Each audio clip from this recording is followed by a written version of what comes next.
Welcome to my National Podcast. Let's get into it.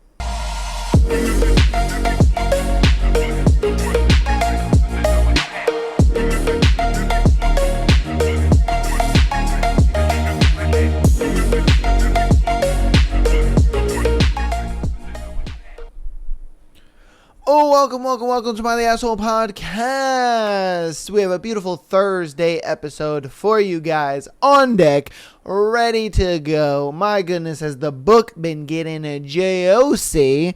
We are almost done with it. We're around like 70% done with the book. Hopefully you guys have been enjoying the book. If you guys have been liking the book as much as I have. I talked, briefly about it on at the end of Tuesday's episode.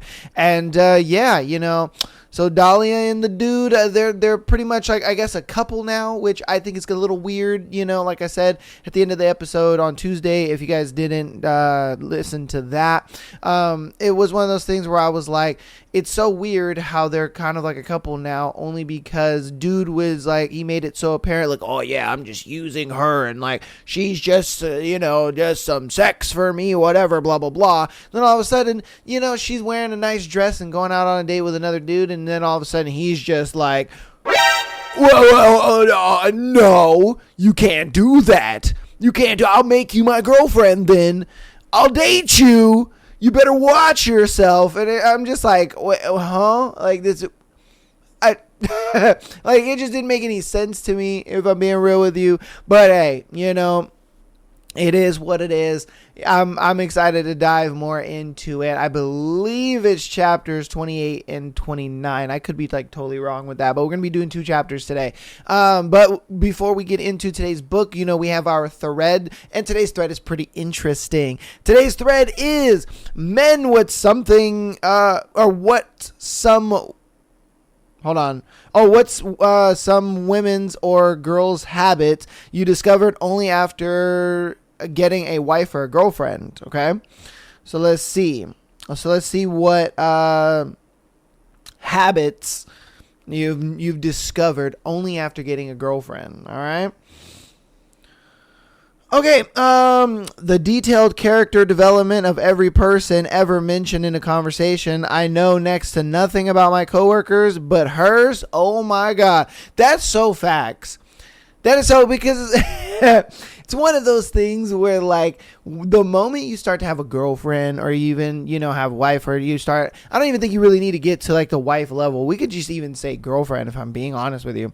But, like, the moment you do have a girlfriend, they want to tell you everything about your coworkers' lives, their coworkers' lives. And you're just like, I don't really care, but I'm intrigued. You know what I mean? Because it's like, how do you know to like the such specific detail, to like down to the minute little thing of, like it trips you out sometimes.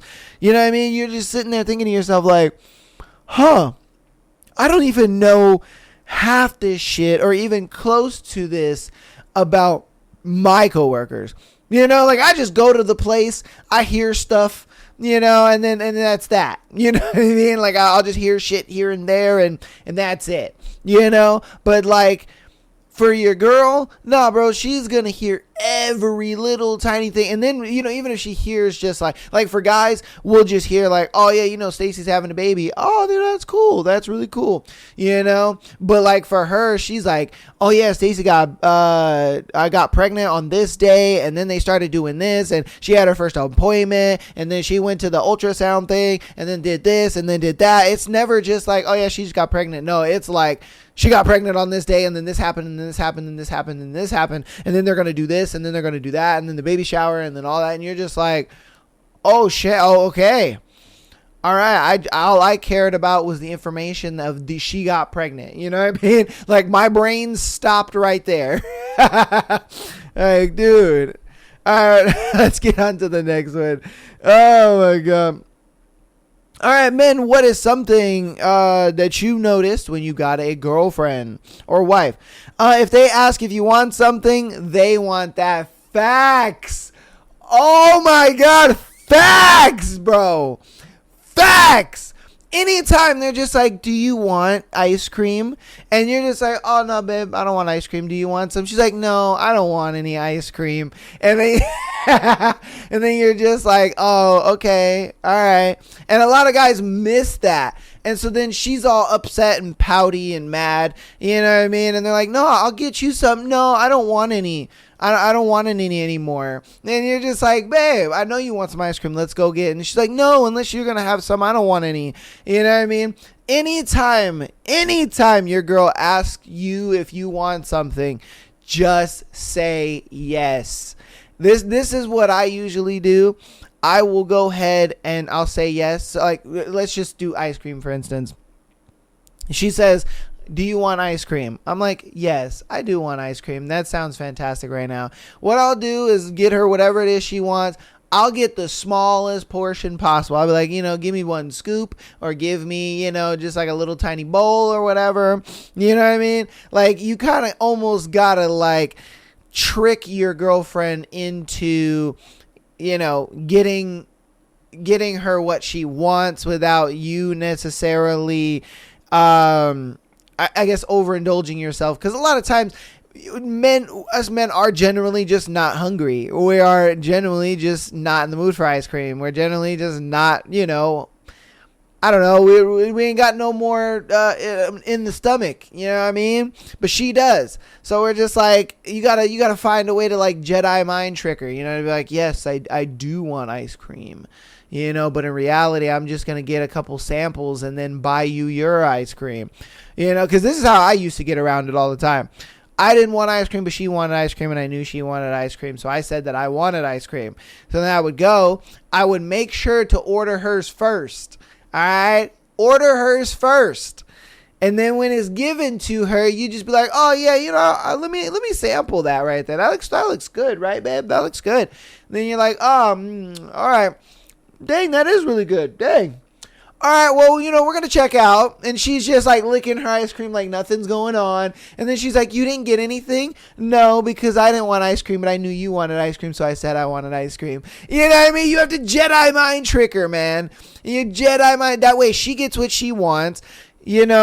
She felt like, all right, well, we're already here. I already have my ice cream, so I might as well just eat it. You got to Jedi mind trick her, man. You always got to be like 2-3 steps ahead. I don't know why it's like that, but it is, man. It is. Okay, men, what is something... Hold on, I know. What is some girl habits you discovered only after getting a girlfriend? We'll say that. Some of them will go to astronomical lengths to avoid farting or pooping around you. Facts. That is very, very facts.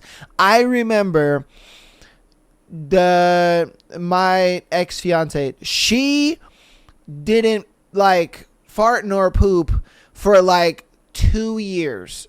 And like in front of me at my house, all that kind of stuff. 2 whole years. I remember she didn't tell me that until we were like obviously engaged. Like once we were engaged, then she had told me that, and I was like, seriously? Because me, I ain't gonna lie to you, bro, I was farting. I ain't gonna lie. Probably maybe like 6 to 8 months in, I was pooting, bro. I don't give a shit. I was blowing her toilet up, all that stuff. I remember one time I slept over at her house, and I dropped a hot deuce in there. That shit was hot, bro. And her sister went in right after me and was just like, holy shit. Who took a dump in here? And I was like, what? Oh shit, somebody dookied that loud in there? Wow. And mind you, there was a lot of people in her family, because it was like her sister, her cousin. They had a roommate. And then, it was her grandpa too. And, I was able to play it off like, what? Oh, I don't know. And mind you, this was maybe like less than a year, probably like around 8 to 10 months that we had been dating, and I had to go, man. I had to dookie, and I just fucking doo-dooed in there, and her sister walked in and was just like, what the heck? Oh my God. Who fucking shitted like that? And I'm just like, dang, man, I don't know. I have no idea. That's wild, crazy work. But that is true, though. That because she didn't tell me that until 2 years. I was like, really? Well, obviously she didn't tell me until we got engaged, but it was like for 2 whole years, like I was like, what the hell, man? Man, and it was crazy because for a whole year of that 2 years, we lived together. So I was like, oh yeah, she never really did, like poop in front of me or poop while I was home. Like she would wait. That's crazy, but yeah, it's very true. All right, men, what is something women, or what are some girl habits that you find out after you get a girlfriend? Where once there was space around the bathroom sink, now there is only product. Facts. It's so funny how people sit there and they think like, oh, women are super clean. Women are super like, cleanly and all that shit. No. I think the one place women will never, and I mean ever, be clean is the bathroom. Oh my God. The amount of toilet paper women go through is insanity. And every time you open the toilet, there is just toilet paper in there. You're pissing on toilet paper, bro. It's craziness. You look in the trash can. There is makeup sponges. There's makeup brushes. There are makeup palettes. There is all kinds of shit. And then around the sink, there's just a bunch of shit. You're just like, there's soaps. There's like 3 different types of soaps, and you're just like, what soap is for what? Then you have hand towels. And mind you, this is just the necessities, okay? This is just, we haven't even got into like the extras, read all about them, So you have like the hand soaps, and there's like 5 different of those. Then you have hand towels, and then you have like these little scented pad thingies. And you girls know what I'm fucking talking about. They're like these little scented pad thingies that you guys like put on your neck or whatever. And like, I don't know what they do. They smell amazing. I ain't gonna lie to you. I remember when I used to live with my ex, I used to wear them all the time because like for one, they did really well with like acne and all that kind of stuff. That's what I loved about them, is like they did really well with acne, but they smelled amazing. And so there's those. And then after that, then it's all your makeup, and then it's everything else, and you're just like, bruh, I got a toothbrush, and I got toothpaste and shaving shit, and that's about it. That's all me, chief. The rest is you. Like, bro. Oh, and then don't even get me started when it comes to the period time. Oh, when it comes to period time, bro. Oh my God. Expect the most disgusting thing you've ever seen inside of the trash can. Oh my God. I remember one time I walked in to the bathroom and I smelled this really pungent smell. I was like, what the fuck is that? So I took a piss, and then I look into the toilet, or not the toilet, I'm sorry. I look into the trash can, and, I was just like, okay, it's tampon, whatever. But I didn't know that was the source of the smell. I didn't know. I was like, that smells that bad? Really? She's like, oh, yeah, I'm sorry. Oh, no. And I'm just like, oh, my Lord. Oh, my Lord. And then don't even get, oh, man. You girls already know what I'm going to say. Period shits.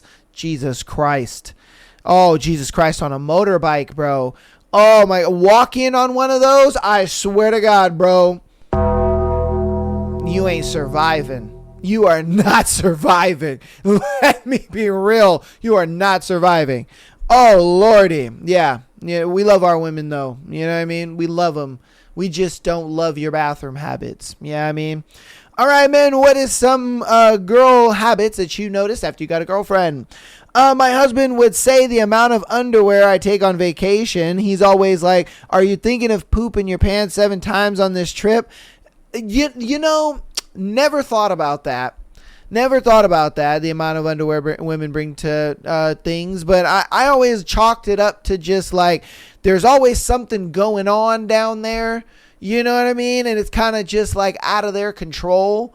And so with whether they're just leaking shit just randomly, or, like we have the sexy time, and you know what I mean, I make you a little Twinkie, you know what I mean, and it drips out of you or whatever.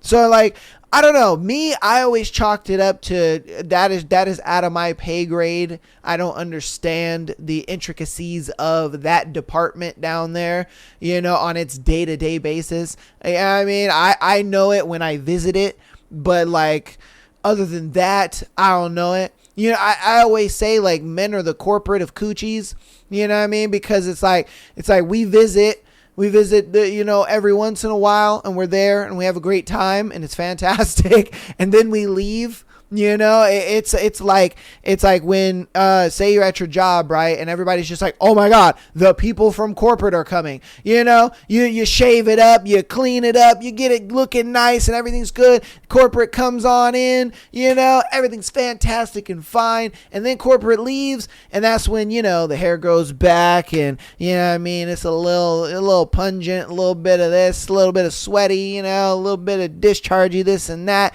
It's on its natural flow, it's on its natural day. So yeah, that's how I kind of feel about it.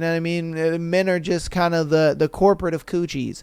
We have to, she cleans it up, makes it look nice because corporate's coming, but on the day to day, we don't know what's going on.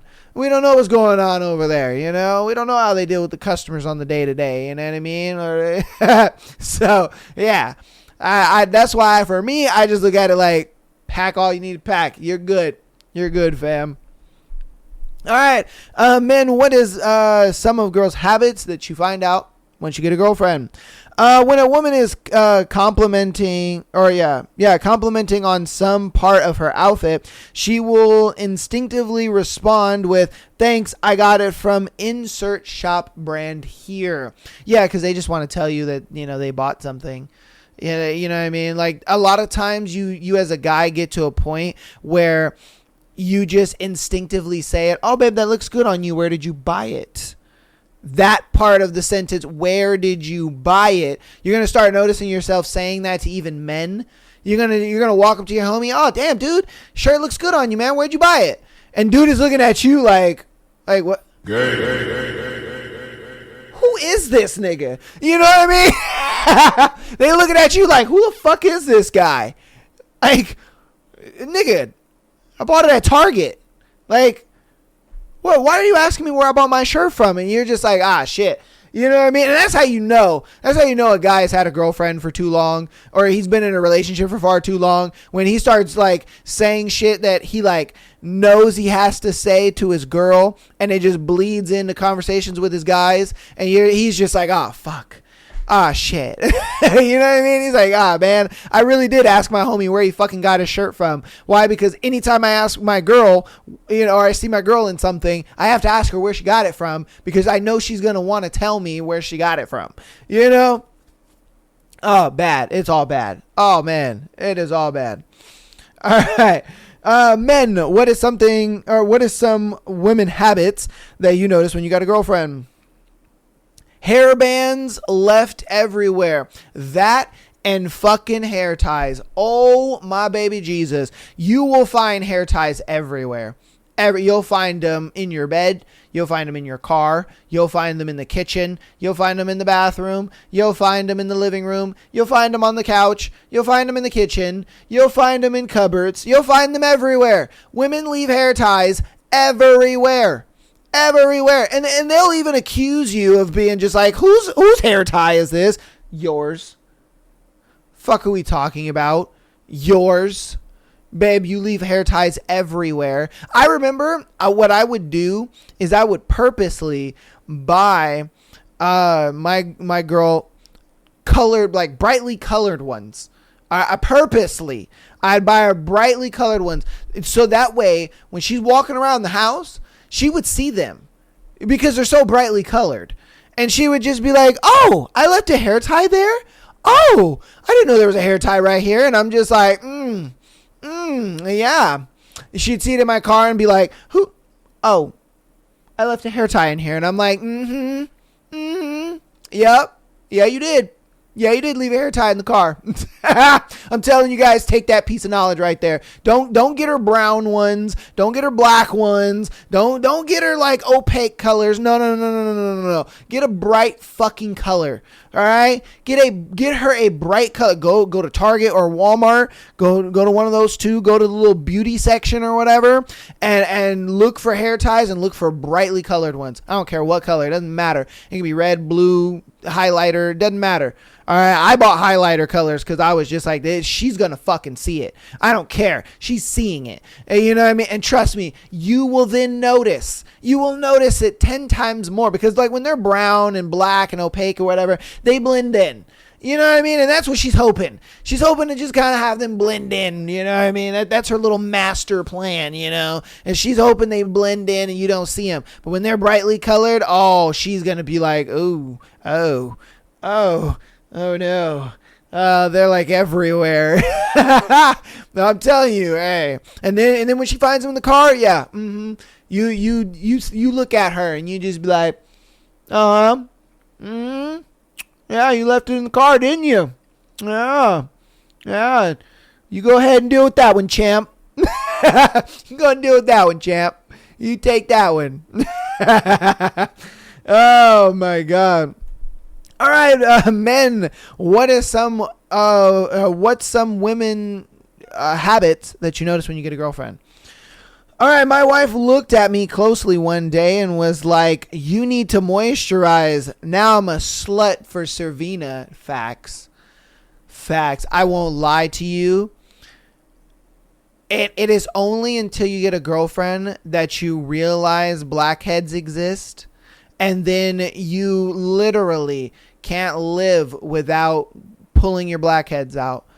I don't know if I'm the only guy in this. I don't know if I'm alone in this. I know you girls listening are like, yeah, I put blackhead strips on my man's nose all the time, don't you?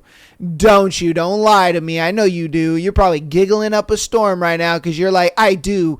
I fucking do. I be pulling that man's blackheads all day long. I know you do. And then it's funny because like, you as a guy, you'll kind of notice, you'll be in the mirror like, oh shit, I got some blackheads. Oh, what the fuck? And you never think about that. Like as a guy, as a single dude, you never fucking think about that. Ever. Not once. And then you get a girlfriend and all of a sudden you're just like, blackheads? What are these things? You know what I mean? And she's just pulling shit out of your skin. And she's like, look, babe, look at all the shit coming out of your skin. And you're like, oh, wow, damn, that's crazy. You know what I mean? You get on a skin routine real quick. I ain't gonna lie to you, bro. It is weirdly satisfying. It's just one of those things where you just find yourself. I ain't gonna lie to you. I still find myself doing it, even as a single dude. And I'll put a little nose strip on there, and I'm just pulling that bitch off, and I'm just like, oh yeah, oh, it got a lot of that crap off. I'm telling you. All the ladies know what I'm talking about. The guys are just like, huh? What the? You know what I mean? The dudes are walking around. Huh? What is he talking about? You know what I mean? But I'm telling you, get a girlfriend and you'll know what I'm talking about. You can ask your female friends. You can ask your friends' wives. Ask your friends' girlfriends.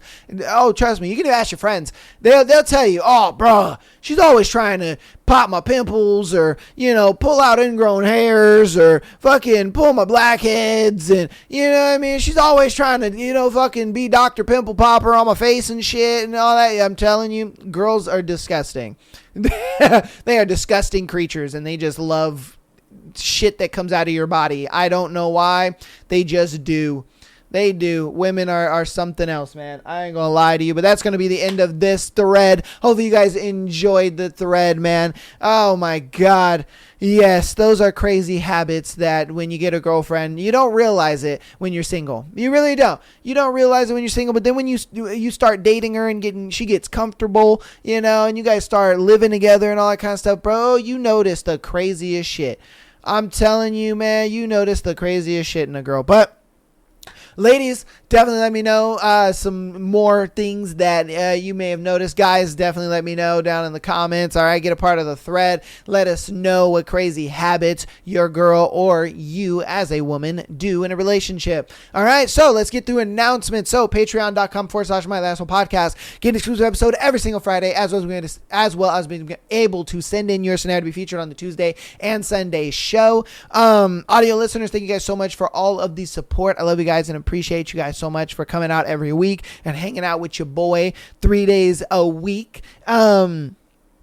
Download the episodes, rate us 5 stars on your preferred platform. And if you want to help out even more, follow us on Instagram, TikTok, as well as subscribing on YouTube. All of it is free and it helps out tremendously. All right. Love you guys. And without further ado, let's get on into our book. I believe it's chapters 28 and 29. I could be totally wrong, but we'll see. We'll get right on into today's episode or today's chapters. Here we go. 28. Dahlia.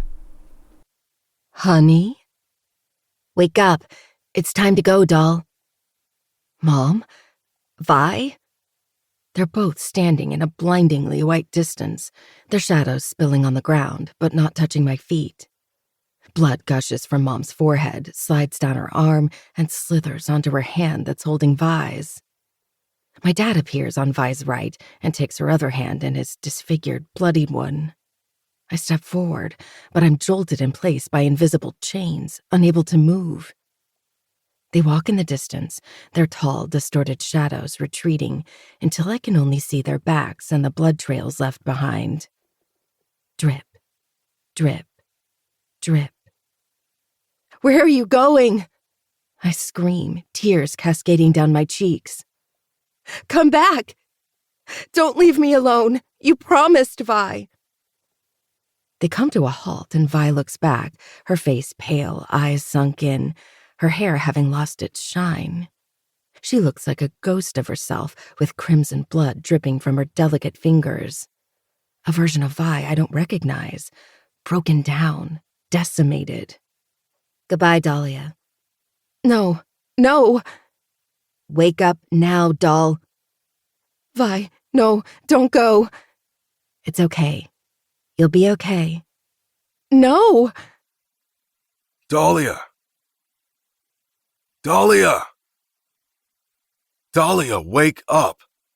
My eyes fly open, my breath coming in ragged gasps as hot tears cling to my lashes. It's okay. You're okay. It was just a nightmare. I look up as Kane sits in bed, gliding my damp hair back, his fingers stroking my face gently. He reaches to the bedside table and offers me a bottle of water. I sit up and gulp most of it while still panting. Images of Vi leaving with my parents play so vividly in my head, a taste of nausea crawls up my throat, and I feel like throwing up. You feel better? Kane's deep voice sounds soothing, consoling even, which is a rare version of him. He takes the water from my fingers and watches me closely as if he can peek into my brain. I wrap my arms around my knees and rock back and forth. I had a nightmare that Vi went with my parents. That she died and left me all alone. She said I'd be okay. She said her goodbyes. That was only a nightmare. What if it becomes real? Back, forth. I'm barely over my parents' deaths, and only because I have Vi. If she leaves as well, I don't know how I'll go on. A big hand wraps around mine and gently pulls it, stopping the rocking. I stare at Kane, and his handsome, composed face calms my breathing. There's a firm yet soothing authoritativeness in his expression, like I can fall and he'll catch me. No questions asked. Violet is still alive, but most importantly, you are alive too. Besides, you're not all alone. You have me. His mouth twitches in a small smile. Didn't you promise to annoy the hell out of me? Let's see whether or not you succeed. My lips part. A warm feeling I've never experienced spreads inside me like a hug. You have me. Kane said I have him. God, Who would have thought the guy I approached to avenge my sister would be the one consoling me about her? A part of me feels guilty for ever using him, for lumping him in with the rest of the unfeeling psychos. Kane is different. Entirely different. He's not the green flag I mistook him for, but he's not entirely red either. He's a mixture of colors, and I'm growing attached to all of them. The red, the green, the black. All. I open my arms and engulf him in a hug, burying my face in his chest, right on top of his steady heartbeat. He feels warm. So warm. Kane awkwardly pats my back, his body a bit stiff, probably not used to this amount of clinginess, but it doesn't matter. I'm not used to it either, but it's okay with Kane. I feel like I can let go and he won't use it against me. At least, I hope he won't. Having raw feelings for someone who's way out of my social standing is scary, but I'm willing to take the leap. But at the same time, I feel like I'm losing focus of why I got entangled in this world in the first place. And I can't seem to find my way back in. Slowly, my breaths even out, and I think I fall asleep in his arms, because the next thing I know, I'm being laid back on the bed. I blink the sleep from my eyes as Kane stands up and removes his shirt. My heart burns at the view of the scars, visible even under the early morning light slipping through the window. But I also can't help but admire the sheer strength in his build, each muscle etched and honed as if he's been carved from marble. Every ridge, every line is sharp and precise, just like Kane himself. Disciplined, formidable, almost impossibly defined. The way he moves with effortless confidence is a natural, unforced power that's as magnetic as it is unsettling. There's something in the way he holds himself, like he owns the space around him without needing to declare it. It's that quiet, commanding presence that makes looking away feel impossible. He walks into his closet and emerges a few minutes later dressed in sweatpants and a Viper's hoodie. His eyes meet mine, and they darken a little. I pull the sheet to my chin. Morning. Go back to sleep. It's still 4:30. Where are you going? Isn't it early for practice? Jude and Prez are here. At the front door, I mean. They won't leave unless I let them in. Is something wrong? They often do this when they're drunk. So, if we hadn't come back, you would have gotten drunk with them? Probably not. Why not? Let's just say Jude and Prez feed off each other's destructive energy. I put a leash on mine. He ruffles my hair and smiles. Adorable bed hair. Hey! I push his hand away. Don't make it worse. I don't think that's possible. He walks out of the room, the soft click echoing in the space. For some reason, it feels massive without him here. I try to go back to sleep, or pretend to anyway. I'm more curious about Jude's and Preston's drunken state, and whether they can offer me any clues. I really should stop thinking about using Kane, or his close friends. It doesn't align with the new start we've established, so it's better to focus on Hunter and the DNA testing. After some futile twisting and turning, I get up and go to the bathroom to freshen up. The first thing I notice is my half-torn dress and my hideous face. Oh my God! Mascara and makeup have run down my face and turned me into a zombie movie extra. Jeez, no wonder Kane said it can't get worse. How the hell did he even look at me? Can the earth open up and swallow me? I take a quick shower and wince with every move. Kane definitely fucked my brains out last night. I can feel him inside me with every step. It takes me more time than needed to shower, but at least I managed to wash my face clean.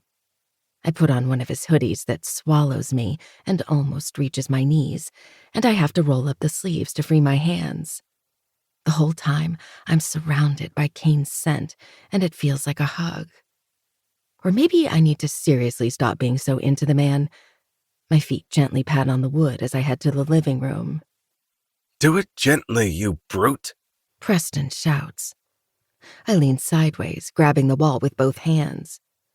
Kane is by the stove, cooking something that smells divine. Preston sits on the kitchen stool opposite him, as Jude stands beside him and holds an ice pack to his cheek. This gentle? Jude asks as he presses harder. Ow! Give it to me, I'll do it myself. Preston snatches the ice pack. Jude rummages through Kane's cabinets as if he's in his own place, produces a few pills, and then throws them at Preston's head. Take those. Preston groans. You're using this to fucking torture me. Jude lifts a shoulder. Shouldn't have gotten into a fight when I wasn't there. Fuck off. I can handle my fights. Since when do you even fight?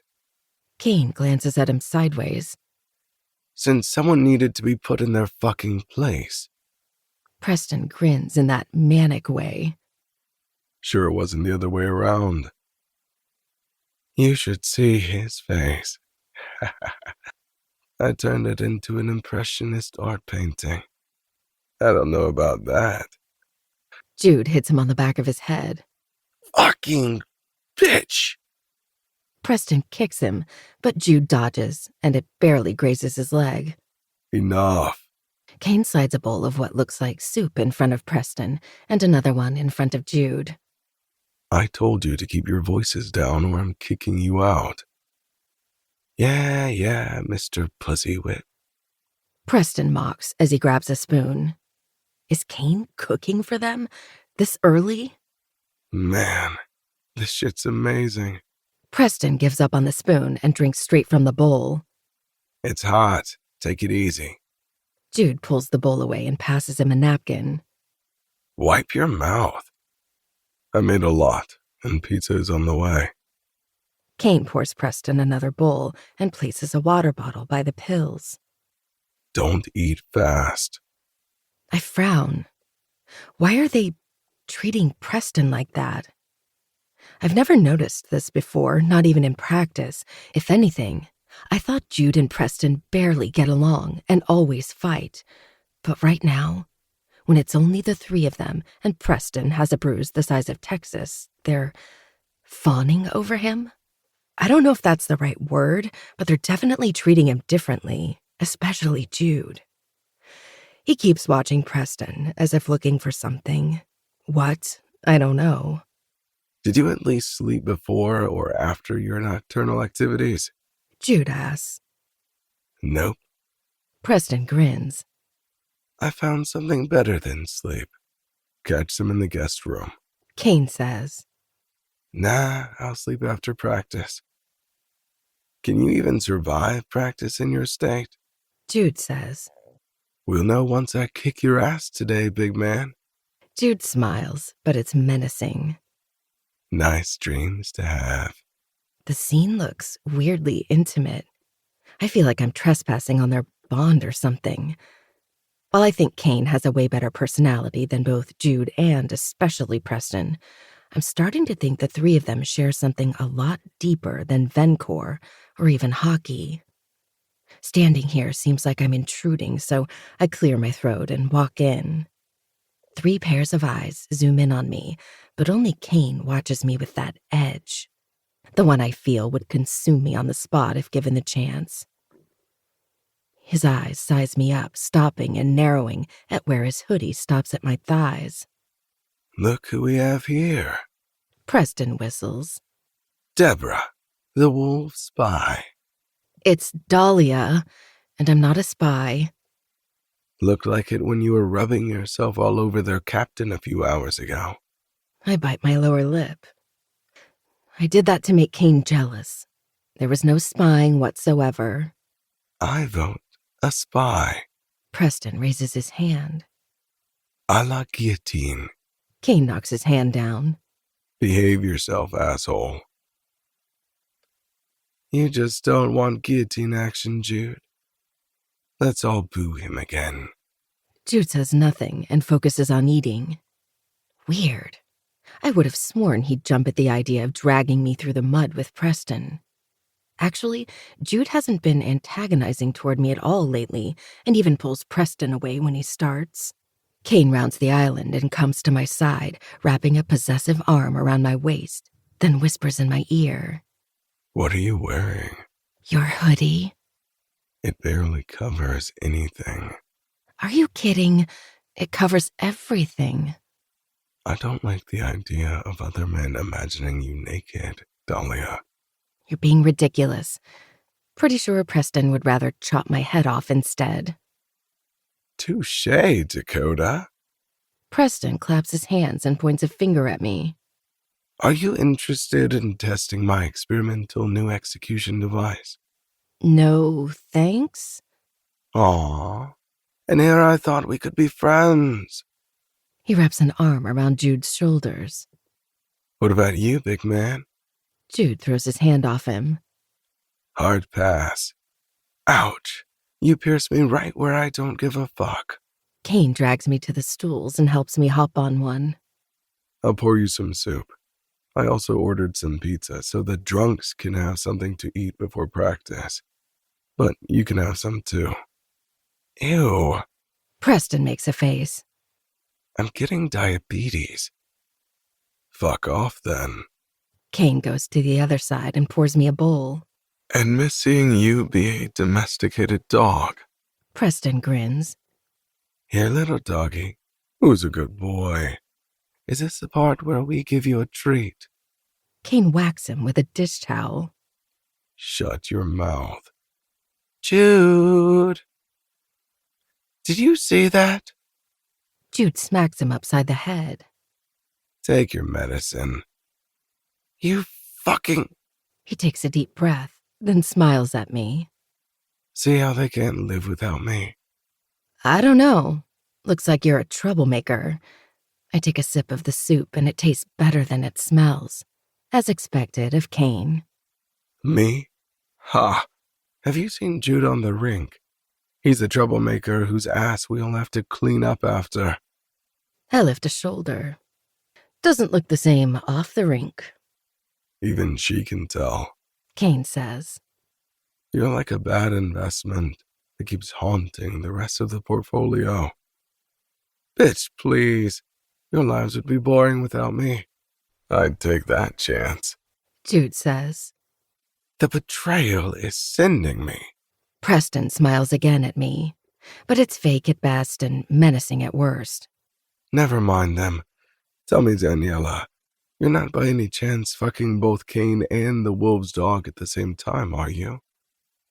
Preston? Kane warns. Shut it.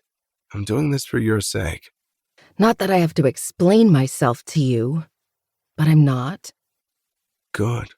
Because if you do betray my man, I might truly chop your head off.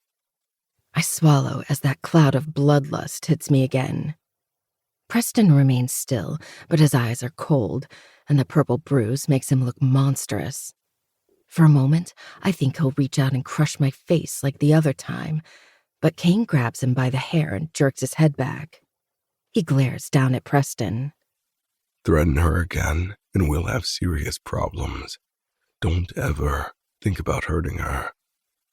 Oh, I will, but only if she betrays you. Now let me go, that hurts. Kane releases him with a shove and comes to sit beside me. Ignore him. I try to, but even as I swallow, the soup gets stuck in my throat. I'm not betraying Kane in a sexual or romantic sense, but is previously using him, or attempting to, considered betrayal? While Preston is scary, it's Kane who frightens me. He might be calm and collected, but I just know that if I fuck up, he'll cast me out of his life as if I never existed. And that leaves me shaking with anxiety. Is it truly a new beginning if I have too many skeletons hidden in the closet? 29. Dahlia. Things have changed. Since the first time I slept in Kane's arms over 3 weeks ago, he's been different. We spent Christmas and New Year's together, mostly with Preston and Jude. I don't really like the holiday season, but this one felt different. Because I had Kane. But also, I felt the need to celebrate for Vi.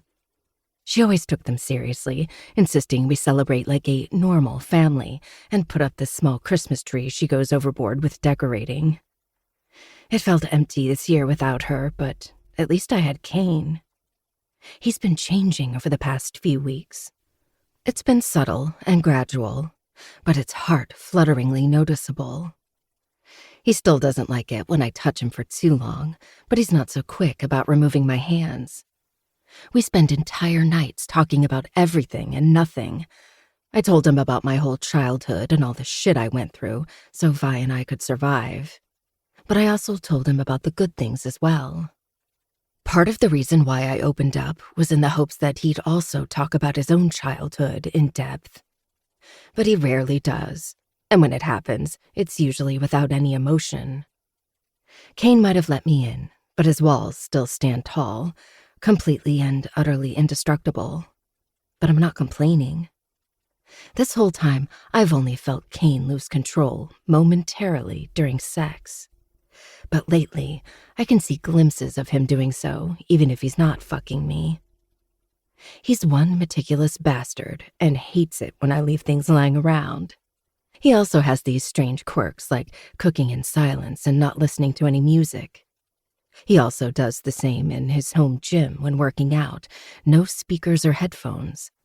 When I asked about it, he said he uses that time to think, and he doesn't really listen to music or anything audible because it interferes with his thoughts. Kane also wakes up early and is always the first player who arrives at practice. But he doesn't drag me along and often tells me to sleep some more, especially if I visited Vi the previous night. I'm starting to feel guilty because I can't spend the whole night by her bedside anymore. I try to stay for a couple of hours and give her updates, mostly related to Kane, but I feel like it's not enough. My days are busy with work and school, and the nights, well, if I'm not being chased and dicked down by Kane in the sickest, most perverse ways, we're either going out with his teammates or snuggling up for a movie, or cooking the most random shit I find on the internet. Or he cooks and I just stand around like the most useless assistant. And on the weekends, I insist that we spend time with his mom. Something he dislikes, so he grumbles and acts like a general asshole. However, when we went to his parents' house yesterday, he was mostly silent as he watched with a cryptic expression while Helena and I fed and talked to the koi fish. Then he left us to have a meeting with his dad. I'm not sure what was said, but afterward, Kane had a defeated but relieved smile. Grant merely narrowed his eyes on me as he stormed out of the house. Since last night, Kane has been more relaxed. He fucked me so hard that I was screaming, and I woke up this morning with his head between my legs. Best morning ever. He also said I should move my stuff into his apartment, to which I was left speechless. To be honest, I've only dropped by the dorm lately to check on Megan and grab some clothes. Basically, we've already been living together, but making it official is different. I'm not sure I'm ready for that. What if things don't work out and he kicks me out? That's my worst nightmare. Go, Price! My attention is drawn back to the present as Megan shouts Ryder's last name, then erupts in loud cheers when he checks an opponent, snatches the puck, and scores. Then he raises his stick in our direction. OMG! She shakes my shoulders and then hugs me. Did you see that? Everyone did. I smile as I hug her back. He's amazing. She lowers her voice. Aside from fucking like a porn star. I hit her shoulder jokingly. Let's just say Megan hasn't been in the dorm much either and is now attending a hockey game of her own volition. We have the best seats in Viper's Arena, thanks to Kane and Ryder, and ever since we got here, my friend has been hyping up the entire crowd. This is coming from Megan, who used to claim that the Stanton Wolves were the strongest team in the league. Who let the trash in? Isabella says, loud enough for us to hear. The worst part about having the best seats, which are usually reserved for family and friends, is being forced to share space with Isabella and her goons. She's sitting behind us with her friends and has been talking shit throughout the game. Megan ignores her, sometimes even going quiet until Ryder touches the puck again. I was going to ignore her too, but I need to put assholes in their place. So I turn and smile at her. She glares. "Do you mind shutting up?" I shout over the cheers. "I can hear your bitterness." Her face contorts, and I blow her a kiss, grinning wide. As I'm about to focus back on the game, I catch the gaze of an older man, probably in his late 20s to early 30s. He's standing at the farthest, highest part of the seating area, both hands in his pockets, as if he wants to have a full view of the rink. His dark gray suit stands out against the fan gear and hockey jerseys most people are wearing. And he's staring. No, glaring? What the hell? There's an impassiveness to him, an unsettling presence that makes my blood run cold. It feels like I've seen him before, but where? I run my gaze over his frosty features and then pause. It's the eyes. They look distinctively familiar. "Why are you staring?" Megan pulls on my jersey. "Don't go asking for trouble, Dee." "Who's that?" I ask. "Is he related to Jude?" "Yeah, that's Julian, his older brother." Oh, so that's the Julian who Serena Osborne was searching for at that Vencor event. He's definitely one of the hotshots in the organization. But why was he glaring at me? Have I perhaps seen him somewhere before? "How do you know him?" I ask Megan. "Everyone does. He's the face of the Callahan's multi-billion-dollar pharmaceutical sector monopoly." She surveys our surroundings and then whispers in my ear. "Some people are saying he's forcing his dad into early retirement, and there's an internal Callahan power struggle." I steal another look behind me and see Julian walking out with none other than Grant. My heart squeezes, and I develop an irrational hatred for Julian. Anyone who's friends with fucking Grant Davenport is on my shit list. The crowd's cheers bring me back to the game. Megan takes my hand in hers and jumps up and down as Preston scores after some impressive team play. My entire attention is on Kane. He looks his best when he's on the rink. Free, in a sense. He still plays with immaculate control, but he lets go on the ice and glides within the defense's lines with infinite technical prowess. I love seeing him in his element. I love how he subtly but firmly directs the team. How quickly he realizes when one of his teammates is off and offers silent support. Kane never blames the others for a loss, even during practice, even when Preston had that awful game against the Wolves. When I asked him why he didn't make it clear to Preston that he fucked up, he simply said, Our bond is stronger than a mere game. So I tried not to talk a lot of shit about Preston online. What? He's still an antagonistic bastard and I'm part of his hate club. He's definitely a hockey prince, though. I can't deny that, especially since I started working for the team. Anyone can tell that Kane, Jude, and Preston are an unstoppable trio. They effortlessly make passes between themselves without prior communication, to the point that the other players struggle to keep up with them. Helena said the three of them grew up together, so it makes sense that they're so aware of each other. However, I still wince at Jude's aggressive nature. Sometimes, even Kane finds it hard to control him. He also gets sent to the penalty box the most, like now. He looks like a caged animal who will get the penalty again if given the chance. The Vipers hold out during the other team's power play, mainly due to Kane and Preston. Soon after Jude returns, a buzzer sound indicates the end of the game. Megan and I jump and holler as the crowd erupts in maddening cheers. As the team celebrates the win, Kane's eyes meet mine. I give him 2 thumbs up, then turn around to show him the jersey I'm wearing. Davenport, 19. When I look back again, he's smiling. God, I love his smile. I love that it comes out more often lately. He motions at the bench area and mouths, Come down. Megan squeals. Oh my God, he has the game puck. Go! My legs shake as I rush past the lively crowd and head down. Then I take a detour and rush to the players' bench area. I nearly fall when I hurry toward Kane, but he slides in just in time and catches me. I wrap my arms around his neck and my legs around his waist. He carries me with infinite ease, and it baffles me how easily I'm getting used to this. I'm getting used to being vulnerable with him, to letting him see parts of me no one else can. And it scares me so much. But I can't stay away, even if I can't use him to get my revenge. I want to believe that I can have both, him and revenge. He's removed his helmet, his brown strands sticking to his face. I stroke his hair back, completely forgetting that we're surrounded by the entire world.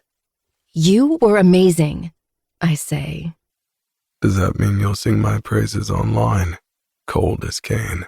Oh my God, how do you know about my alter ego? Coincidence? Now I have to kill you. He laughs, the sound rushing past my ribcage and piercing my heart. I hug him tighter, drowning in his scent and feeling every rush in his breaths. It's moments like these where I think I can feel the real Kane. Not the image he wears so well or the control he allows to rule his life. Don't get me wrong, he's definitely a sadist who gets off on hurting me during sex. But then again, I love that. We're compatible in that sense. I just don't like the emotional sadism, and lately, I feel like we're making progress. He doesn't hurt me, at least not intentionally, and he listens when I say I don't like something. The other day, I said I didn't like it when he fucks me clothed, and he's never done it again. Kane wipes the puck on his glove and then offers it to me. For you. Really? I can have it? The captain says you can. Thank you. I kiss his cheek, leaving a stain of red lipstick, his favorite. You can do better than that. Kane fists my hair and devours my lips. In front of the whole campus, league, and crowd. A blush creeps up my neck, even as I let him kiss me. I always believed I didn't care what others thought, but as Kane stakes a claim in public, I feel exposed. But also lost in a surreal world. I can hear the players hooting and whistling. I can hear the crowd's cheers and whispers, but all I can focus on is Kane. He's so dazzling, so godly, so irresistible, I can't help it. I don't care that we come from different worlds, that I'm reaching for something I shouldn't touch. Vi used to say an aimless star should never get close to the sun, or it'll crash and burn. But right now, none of those facts matter. He's consuming me. I'm letting him, even if I end up regretting it. I finally managed to get Hunter's DNA, mainly because I stole his water bottle while he wasn't paying attention after the game and switched it with a similar one that I'd emptied to the same level. And I only got away with it because of the frenzy and chaos after the win. Since the team is having a party at one of the town's bars, I tell Kane that I need to finish a last-minute test at the lab, then leave. Judging by his expression, he didn't like it, but I managed to slip away when he was surrounded by the others. I spend a few hours on the extraction, then I save the sample and make a note for no one to touch it, so I'll be able to proceed with the following step. It's possible to continue now, but it's close to midnight, and Kane has called me twice in the past 15 minutes. He'll soon come to pick me up, and I can't have him getting a whiff of what I'm doing. Tomorrow, I'll finish the amplification and try to move to... A creaking sound echoes in the silence. I go still. The white sterile lab feels larger and more oppressive. Who would come in this late? Kane? I ask as I head to the door. It automatically opens as two men walk in, clad in suits. The same suits from earlier tonight. Grant Davenport and Julian Callahan. My blood freezes, and the room seems to grow smaller with their presence. Up close, Julian is more unsettling. He stands motionless in a tailored gray suit, its sharp lines cutting against his lean frame. There's a ruthless edge in the set of his jaw, tempered by a polished, almost effortless sophistication. His dark brown eyes, the same color as Jude's, hold the same predatory focus, scanning me with a quiet, calculating intensity that feels like a cold blade pressed against my skin. Hello, Dahlia. Grant says in his composed, unfeeling voice. It's what Kane sounds like when he's emotionless, when I can't reach him. But with Grant, it's more disturbing. I wipe my hand on my lab coat and hold on to my cool. What can I do for you? Though I'm not sure what you need in a lab at this hour. You do enough by spying on our team. Julian speaks in a cutting tone. Spy? I ask, dumbfounded. Julian motions at the lab. Isn't that what all the DNA tests are for? Is there a pharmaceutical company that paid you enough to extract our players' DNA so they could dig into their genetics and possibly use that information to produce athletic supplements? Or perhaps target them? For your own safety, it better not be the latter. My mouth hangs open. How the hell did they know about the DNA tests? Have they known for some time but kept it under wraps to what? Why are they confronting me about it at this stage? Now, Julian. Grant squeezes his shoulder. Dahlia is not that sophisticated. Her DNA tests were only forensic in nature, so she's just being a little Sherlock, that's all. I swallow. The walls feel like they're trapping me, their white color resembling a blindfold. They're going to hurt me. I feel it deep down. This is what happens when I get too close to the sun. In that case, Julian says, what are you investigating? I don't know what you're talking about. I speak in a voice that's so steady, I don't recognize it. Miss Thorne. Julian walks toward me with a leisurely pace, then stops a few steps away, his voice and eyes stabbing me in place. My family dominates the pharmaceutical and medical industries, running large medical complexes and cutting-edge research labs. We are key players in drug development, healthcare innovation, and medical technology. We hold patents that affect the treatment and health of countless individuals. I know of every single piece of research, test, and even accidental findings that happen in our labs, including this one, especially when my brother's DNA is involved. So you know exactly what I'm talking about, and you will tell me the reason if you wish to leave in one piece. Goosebumps prickle over my skin, and the only thought in my mind is to run, get as far as possible from here. God, talk about some fucked up genes. Julian might not be physically aggressive like his brother, but he's equally hostile. I feel like he'll bring out a gun and shoot me between the eyes. Tell him, Dahlia. Grant says, while leaning against the wall. It's forensic, no? Possibly related to your foster sister's recent case. Violet Winters, if I remember correctly. What did Detective Collins say? Right. They found traces of human skin under her fingernails, but they couldn't identify it.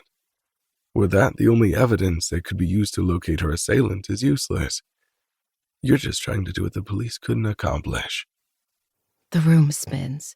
My head aches, and I feel as if the ceiling will break and crush me. He knows everything. He's in direct contact with the detective. I wouldn't be surprised if he's in Grant's pocket. Why? The word spills out in a whisper. Why what? Grant asks. Why did you wait until now? You obviously knew what I was doing. Julian wanted you dead after the first DNA test you did.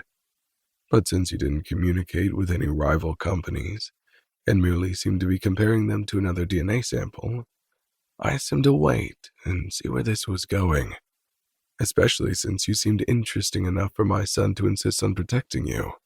Grant strides toward me and stands beside Julian. In hindsight, I should have eliminated you before you grew into a pesky problem. I'll leave it to you. Julian tells Grant. I want her banned from all Callahan property, including the hospital. My sister is in the hospital. Not anymore, He says, then walks out. What do you mean? I shout, all my cool disappearing. What did you do to my sister? Nothing. Grant says. For now. If you hurt my sister, I will. Do fuck all. Grant interrupts me with a smile. I could kill your sister 1,000 times over, and you wouldn't be able to lay a finger on me. People like you shouldn't even look up at people like me, let alone try to touch us. I bite the inside of my cheek so hard, a metallic tang explodes on my tongue. If there's anything I've learned from dealing with Kane, it's that emotions and tantrums don't faze him. So I take a deep breath. You want something, right? I do. What is it? I want you to break up with Kane and make him believe it's real. I'll tell him about how you DNA tested him and his teammates. I'll also tell him that you only approached him to use his power and influence for your little investigation. When he confronts you, don't offer excuses. You have to say that you never cared for him, that his only worth was the power his last name provides. I want you to sever any bond or idealistic feelings he has for you. I want you to break his emotions so that he hates relationships and foolish love. A whole body tremor overtakes me, and tears of anger gather in my eyes. Why are you doing this to him? Haven't you heard him enough? Hurt him? He tilts his head to the side. I never hurt him. I built him from the ashes of his weak emotions. My son used to be the perfect heir to the Davenport Empire. He's even been planning a coup d'etat against me. For 2 years, he's been patient and methodical, converting the directors and spreading his sphere of influence in the company. He's been so subtle and smart, even I didn't notice. Kane has been waiting for the end of the year when he becomes a founder member to pull the trigger on his plan. But do you know what that fool did? He offered to abandon his ambition if I leave you alone. I take a step back, my ears ringing. Kane gave up the takeover of his father's empire for me? No, that can't be true. Kane isn't the type who would do that. My thoughts trail off at the reminder of the recent subtle changes. The look in his eyes, the way he seemed after meeting his dad the last time. The relief. Oh, God. You turned my perfect son into a fucking weakling. You ruined all my years of hard work by just existing. Hard work? You abused him, you sick monster. You have a day to do what I've instructed. If he finds out about my involvement, your sister dies. You complete the mission successfully, and I'll arrange for your disappearance from the East Coast and a reunion with your sister. I might even tell you what truly happened to her. Be smart. As he leaves the lab, a sob spills from my lips. The world splinters into pieces around me. Vi, Kane, they're both slipping from between my fingers like sand. Everything I ever cared about is vanishing, and I can't stop it. I fall to the floor and scream.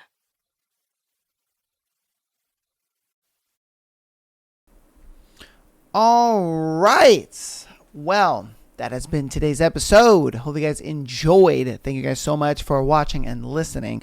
Love you guys all. I will see you tomorrow if you're on Patreon, and then I will see you on Sunday with Michael on Sunday. Yeah. Love you guys all. I'll see you then, and peace.